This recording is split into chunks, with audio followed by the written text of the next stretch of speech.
This is a scan of the original Silent Service manual.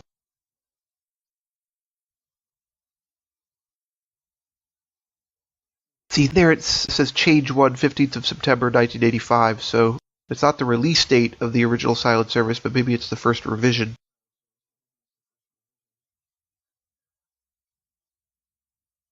When you download it from Steam, you end up with several manuals. I'm using here a scan off the internet. There's Sid Meier when he was younger.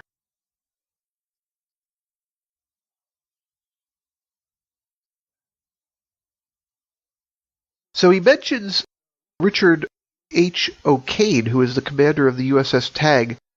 The Tag was always my favorite submarine in Silent Service years ago, and I was unaware of the history of it. I would recommend looking up either Clear the Bridge or any number of sources about the Tag. It's a very interesting story.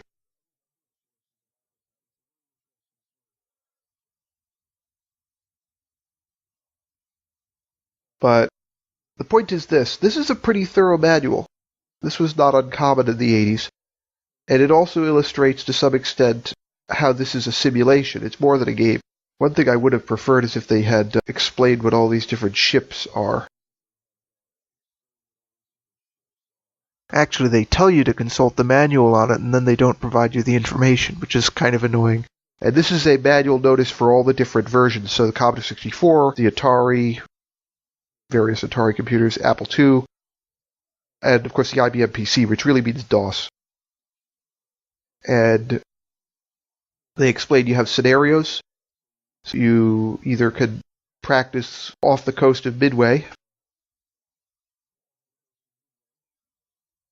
which is something common to all the Silent Service games. I don't know about Silent Service 2. I haven't tried it yet. I'm going to try it soon. And then you could have also convoy actions where you just do a quick battle with Japanese convoys because the whole game is set in the Pacific Theater. Or you could actually take a ship, including the Tag, on an extended patrol. So they show you a little bit about that here. I'm skimming through this really fast because you can download this easily online and learn how to play this game that way. There's a guide to the instruments, which is kind of cool. Very, very detailed. At least for a game of the 80s, anyway.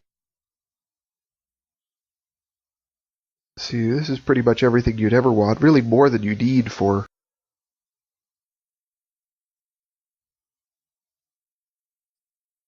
something that's not really modern. And which doesn't have too many different things you could do. I mean, basically you could do the patrol, the convoy actions, or the practice, and that's about it. And when you go to your damage report screen, it gives you a very modern schematic of the submarine. It's obviously nothing at all like what you would have had in World War II. There are a number of shortcuts in the game, like for example, you could also call up a moving map, which of course is also nothing like the real thing. I mean, maybe a modern submarine, but not historically. And this is maybe the most important page of the book, is your keyboard commands, because these are far from intuitive. There's really little chance of you operating the sub smoothly without these.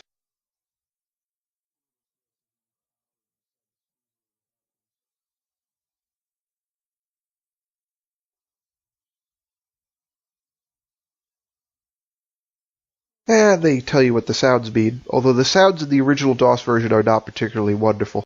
Then they have a schematic of a real U.S. Navy submarine in World War II, although, as I said before, several classes are included in the simulation, and there are features that you see on a lot of submarines which are not on this particular one.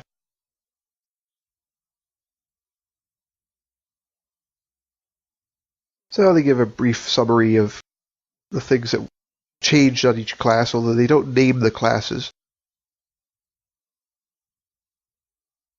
And they explain various facts that I was unaware of, which hopefully will make me better at this game, like the range at which you can be detected.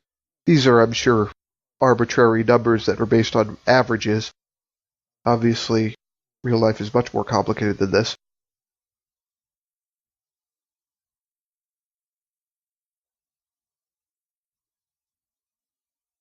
And they show you some convoy routes from real life to help you in the game, because the locations of the Japanese fleet are reasonably in line with real life.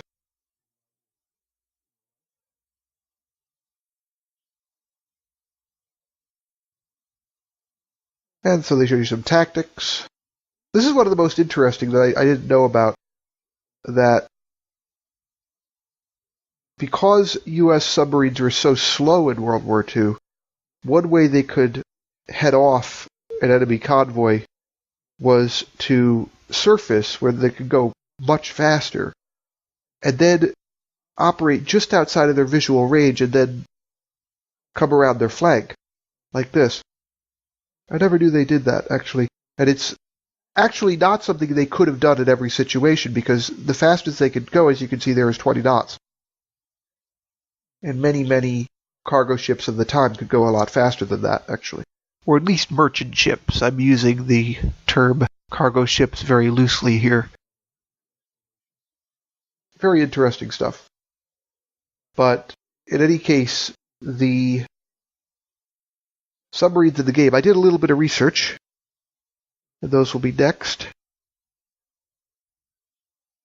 So here we are in Notepad, and I compiled a list of all the submarines in the game. I was unaware that the Plunger, this version of the Plunger, was so old. It's a Porpoise class from 1936, so that's the oldest sub you could operate in the game. And you have some other pre-war submarines here, Sea Raven and Sea Wolf, and the Greyback, which is a Tambor class, which is basically a class that survived into the war.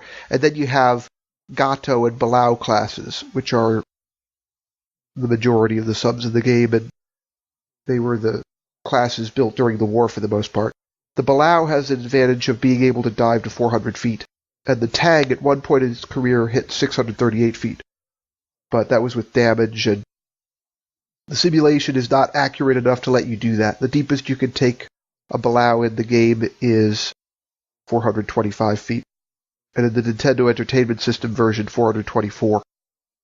So, can't really press your luck too much.